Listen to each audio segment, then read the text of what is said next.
Olá, eu sou o pastor Daniel Barcelos e quero lhe cumprimentar com a graça e a paz de nosso Senhor Jesus Cristo. Eu gostaria de meditar com a amada família Betel sobre esse tema, o Senhor, meu pastor e anfitrião, com base no que podemos encontrar no Salmo 23. O Salmo 23 diz assim, é um salmo muito conhecido. Aliás, quem teve o privilégio de conviver com aqueles que memorizavam a palavra de Deus, com aquela época, com aquele momento em que as pessoas ficavam decorando salmos e principalmente as crianças, lembram muito bem como era bonito as pessoas recitando o Salmo 23. Talvez o Salmo 23 seja a passagem mais querida, mais conhecida das Escrituras, de tanto que ela é memorizada, de tanto que ela é citada. O Salmo 23 diz assim: O Senhor é o meu pastor, nada me faltará. Ele me faz repousar em pastos verdejantes, leva-me para junto das águas de descanso. Refrigera a minha alma, guia-me pelas veredas da justiça, por amor do seu nome. Ainda que eu ande pelo vale da sombra da morte, não temerei mal algum, porque tu estás comigo. O teu bordão e o teu cajado me consolam. Preparas-me uma mesa na presença dos meus adversários. Unges-me a cabeça com óleo, o meu cálice transborda. Bondade e misericórdia certamente me seguirão todos os dias da minha vida, e habitarei na casa do Senhor para todo o sempre. Esse texto maravilhoso foi possivelmente composto por Davi, é um salmo de Davi, embora a gente não tenha certeza do título, se de Davi significa escrito pelo próprio Davi, em homenagem a Davi, da maneira como Davi escrevia. Isso pode variar de salmo para salmo, mas este salmo aqui fala muito das experiências de pastor, como era o caso de Davi, que sabia muito bem o que era ser um pastor. E o salmo começa dizendo assim: O Senhor é o meu pastor. O Senhor é um título que é dado nas nossas Bíblias para representar o nome do Deus revelado ao povo de Israel. O Deus que às vezes parece traduzido como Javé, ou Yahweh, ou Yavé, ou Jeová. Esse aqui é o Senhor. Esse é o Senhor. Mas o ponto importante aqui é o pronome possessivo. Meu pastor. O Senhor é meu pastor. Aqui mostra que, acima de tudo, todo o restante do salmo está baseado em quem tem um relacionamento pessoal com Deus.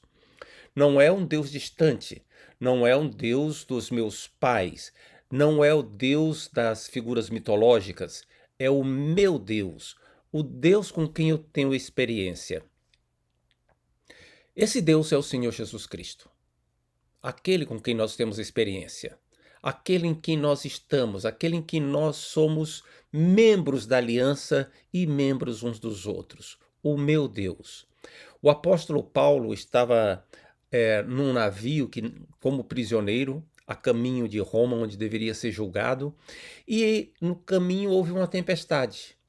E a tempestade durou vários dias e até a tripulação percebeu que não havia esperanças.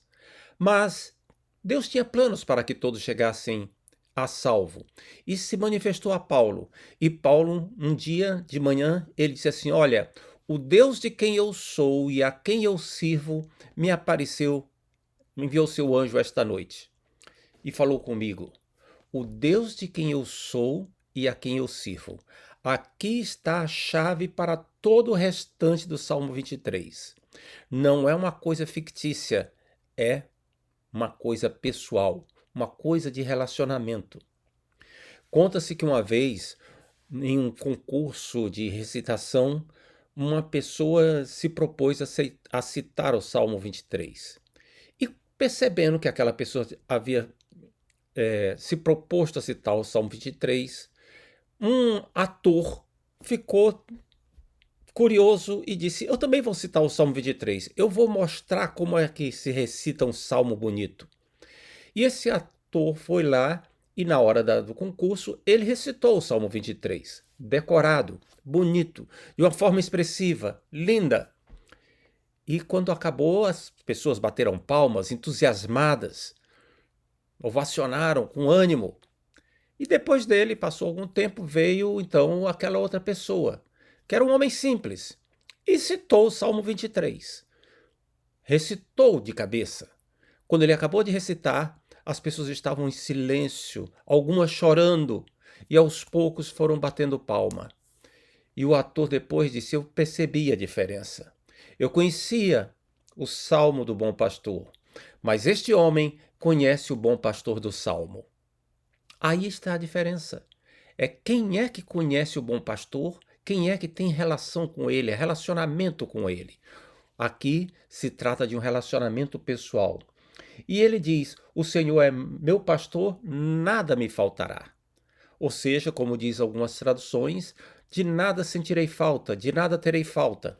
Não é que eu vou ter abundância das coisas desta vida, é que eu vou ter aquilo que preciso porque o meu pastor está provendo. A seguir, ele sai descrevendo várias provisões. Há quem diga 5, outros dizem 7, mas são provisões desse pastor divino para a nossa vida. E o autor aqui, Davi, não está falando de ter coisas que nós desejamos. Ele fala de coisas que nós precisamos. Deus não é alguém que vai nos suprir de tudo quanto nós queremos. Não. Ele vai suprir segundo as nossas necessidades. Nada me faltará. De nada sentirei falta. De nada terei falta. Não é porque eu vou viver segundo as vaidades desta vida que eu vou ter o que desejo, mas eu terei aquilo de que preciso, aquilo que o meu pastor sabe que eu preciso. E a primeira coisa que ele garante aqui é: ele me faz repousar em pastos verdejantes. Ou seja, não me faltarão recursos para que eu me alimente, para que eu tenha aquilo que precise, para que eu tenha nutrição, tanto do ponto de vista espiritual quanto do ponto de vista material. Aqui está falando de um pasto verdinho, onde as ovelhas poderiam se alimentar com tranquilidade, com calma, tendo aquilo que precisam. Deus conhece nossas necessidades, Deus sabe o que precisamos e Ele provê aquilo que é necessário, não faltará, porque o Senhor é bom. Nenhum bem faltará àqueles que dependem dele, diz as Escrituras. E depois diz assim: leva-me para junto das águas de descanso, para os lugares em que eu vou poder ser restaurado, para os lugares em que eu posso ter não só alimento, mas águas refrescantes. Aqui, as águas de descanso também têm um sentido de frescas, de ser um lugar onde eu tenho conforto naquilo que preciso. No deserto da Judéia, onde Davi convivia com as ovelhas, conviveu durante muito tempo, esteve durante muito tempo, ali o sol é muito quente. Mesmo na região de Belém, que não é uma região de deserto, não era uma região seca, como é o deserto da Judéia, e era onde Davi pastoreava, ainda assim é um lugar quente. E você encontrar águas de descanso é uma maravilha. Ele, Davi, conduzia o seu rebanho para lá, para serem descedentadas, para matarem a sede. E ele diz que a mesma coisa acontece conosco na presença de Deus. Num outro salmo ele diz assim: a minha alma tem sede de ti, ó Deus. Sim, a nossa alma tem sede de Deus. Outro lugar ele diz: como a corça anseia pelas águas, assim eu anseio pela tua presença. Nossa alma tem sede de Deus. Existe dentro de cada pessoa um anseio espiritual que não existe nada que possa suprir, nada que possa substituir a presença de Deus. É como o ar que nós respiramos. Se nós tamparmos o nariz, pode acontecer o que acontecer na nossa frente, nós vamos precisar em algum momento respirar.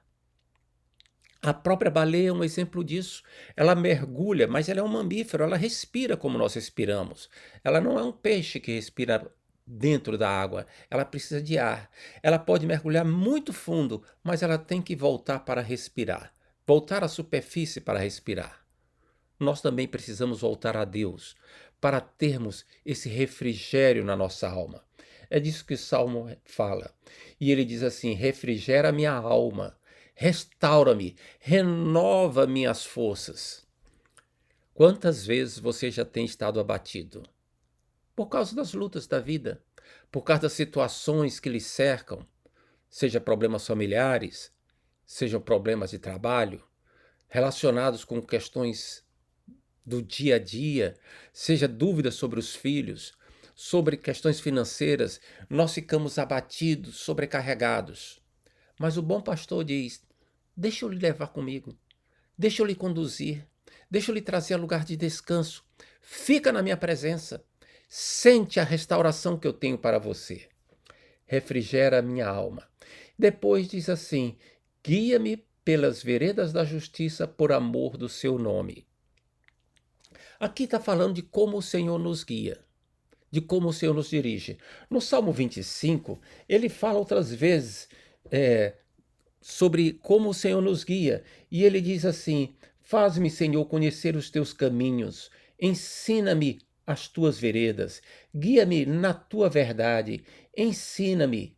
E vai falando sobre essa questão de Deus nos dirigir, Deus nos guiar. Aqui está falando de caminhos retos, não é? Está falando das veredas da justiça, daquilo que é certo. E muitas vezes nós não sabemos o melhor caminho a seguir. Muitas vezes nós ficamos com dúvida. Muitas vezes nós estamos em impasses. E nós temos que fazer o quê? Buscar a presença de Deus, pedir a direção dele. Ele vai nos guiar por aquilo que é bom, por aquilo que é certo. Às vezes a dúvida é falsa, porque ela é fruto de uma oferta que o pensamento mundano nos faz. O pensamento social da atualidade faz ofertas, diz como é que a gente deve pensar. Não são veredas da justiça, mas Deus tem para nós aquilo que é certo. Deus tem para nós aquilo que é bom, aquilo que são caminhos retos, veredas retas. Deus nos guia por esse caminho. E note que ele nos guia por esse caminho por amor do seu nome. Não é por causa dos meus méritos. Não é porque eu estou me esforçando para fazer o que é bom. É por ele mesmo.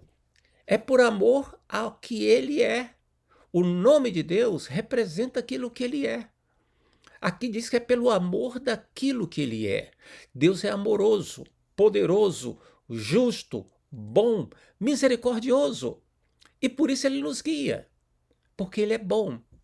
Por amor daquilo que ele é, ele nos dirige naquilo que é bom, naquilo que vai trazer aquilo que é benéfico, que vai corresponder aos propósitos de Deus para nós. No versículo 4 ele diz assim: ainda que eu ande pelo vale da sombra da morte, não temerei mal algum.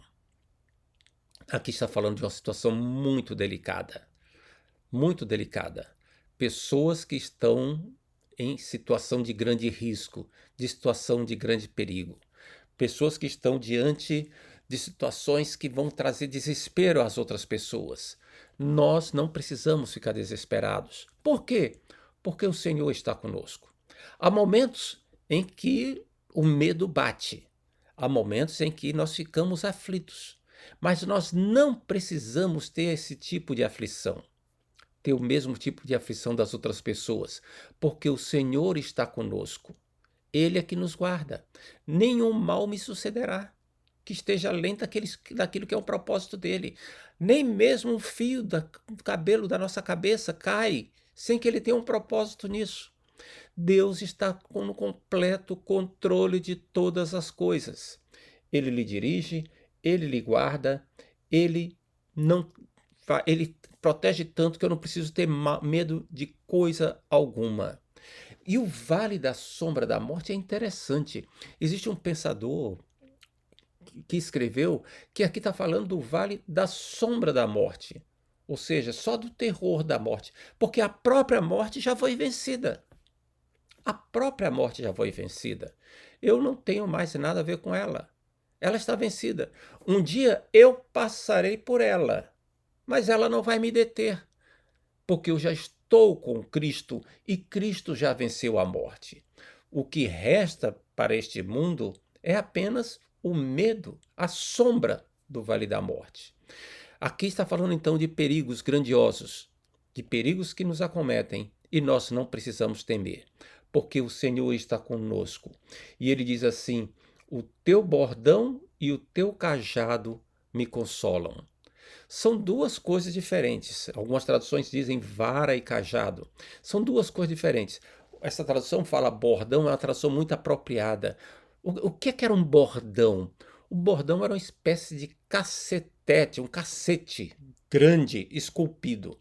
Pegava-se um tronco de madeira grosso, pesado, que fosse bem firme, e esculpia de tal maneira que a base ficasse larga, grande, e a parte de cima fosse afinando o suficiente para a pessoa pegar com o punho. E aquilo ali era um cacete que era utilizado para a proteção das ovelhas. Na época do Antigo Testamento, nessa época de Davi, as pessoas inclusive colocavam pedaços de metal, prego na ponta, para espantar os animais, tipo lobos, leões, seja lá que viesse arrebatar as ovelhas.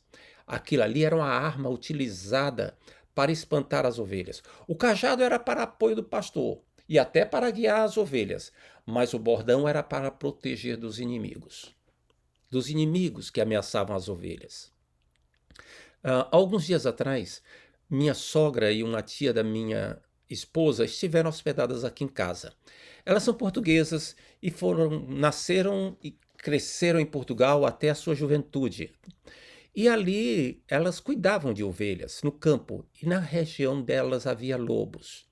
E elas descrevem o medo que tinham dos lobos, principalmente porque eram mocinhas, frágeis, e os lobos eram uma ameaça.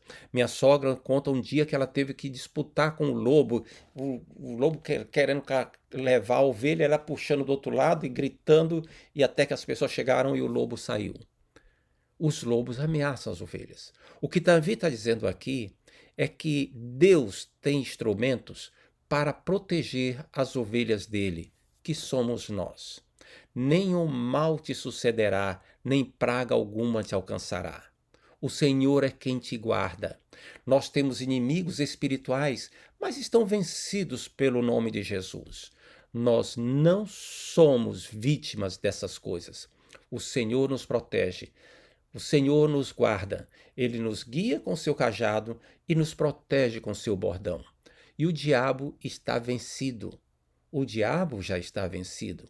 Os demônios estão vencidos. E a Bíblia fala lá em Romanos que em breve o Deus Todo-Poderoso, o Deus de glória, o Deus de luz, o Deus de paz, esmagará Satanás debaixo dos nossos pés. Nós seremos participantes da vitória final de Jesus Cristo sobre o diabo. Nós estamos protegidos neste mundo. Os que estão fora de Cristo, ai desses. Os que estão fora da aliança com o Senhor Jesus Cristo, triste destino. A Bíblia descreve lá no livro de Apocalipse uma situação em que o diabo será varrido das regiões celestiais e descerá à terra, tendo grande fúria. E diz lá, ai dessas pessoas, porque o diabo desceu a elas tendo grande fúria. E ele vai espalhar muita morte, medo, terror e destruição.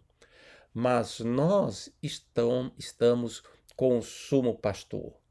Ele nos conforta, ele nos guia, ele nos guarda, ele nos alimenta, ele nos protege. Esse é o Senhor que é o nosso pastor. Aqui nesses 4 primeiros versículos do Salmo 23, nós encontramos então a descrição do Senhor como um pastor, uma figura do Senhor como pastor. Isso é uma figura repetida em toda a Bíblia. No Antigo Testamento, Deus é tido como pastor de Israel e Davi fala que ele é o meu pastor. No Novo Testamento, mostra Jesus Cristo como o bom pastor, como o sumo pastor, como um grande pastor, como aquele que dá a vida pelas ovelhas. Até aqui nós temos a figura de nosso Deus, nosso Senhor Jesus Cristo, como um pastor. A partir do versículo 5, a figura muda. Há uma nova maneira de ver o Senhor. Ele agora não é apenas o pastor que nos conduz. Ele agora é um anfitrião, um hospedeiro que nos recebe em sua casa. É alguém que nos recebe em sua casa. E aí, como é que é essa recepção? O Senhor como anfitrião. Pense agora em alguém que lhe recebe com prazer, com gosto na casa dela. Desse alguém, na casa dessa pessoa. Você chega lá e diz aqui: preparas-me uma mesa. Ou seja, tem um momento em que a refeição está preparada, esperando por você. Alimento, ou seja, você agora virou um hóspede de honra. Alguém que está na casa do Senhor, que você é recebido por Ele. Preparas-me uma mesa. E ali nós temos alimento. É claro que está falando aqui, ele está falando de uma forma figurada de como ele era recebido quando era convidado na casa de alguém, mas está falando de uma correlação, de uma comparação com coisas espirituais. Existe um alimento espiritual que vem para a minha alma, preparado pelo Senhor. A minha alma é alimentada. Deus alimenta a minha alma. E diz assim: preparas-me uma mesa na presença de meus adversários. É interessante que o salmo aqui fala então de adversários, de inimigos. Até aqui, eles não tinham sido mencionados de uma forma explícita.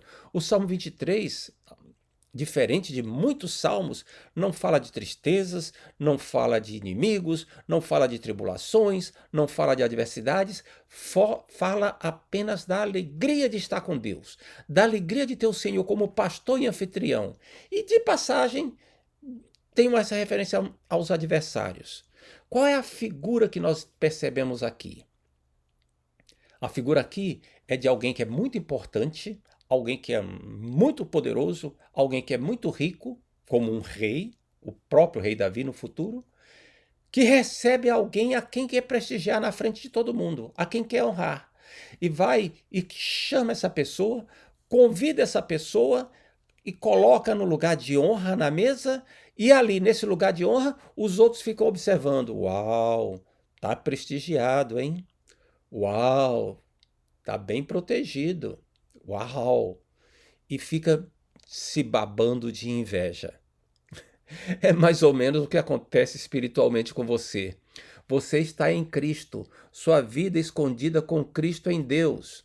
O diabo escuta falar, seus adversários espirituais sabem o seu nome, sabem quem é você e só sabem que o Senhor está lhe sustentando.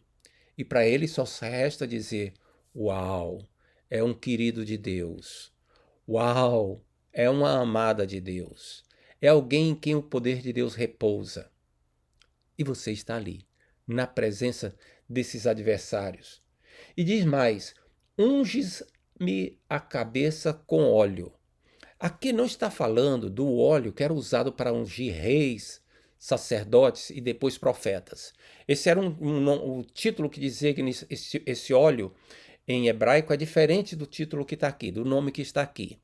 Esse óleo aqui era o óleo que era usado para colocar sobre os convidados, para untar os convidados quando chegavam na casa do anfitrião, na casa do hospedeiro. Jesus Cristo uma vez foi convidado para a casa de um fariseu chamado Simão, e lá entrou uma mulher pecadora que ungiu os pés de Jesus com um bálsamo e chorou sobre os pés de Jesus. E ali o Simão ficou reprovando e Jesus falou com ele: olha, Simão, quando eu cheguei aqui você não me deu água para lavar os pés e nem ungiu a minha cabeça com óleo. Era desse óleo aqui que Jesus estava falando, desse mesmo óleo que o salmista Davi fala.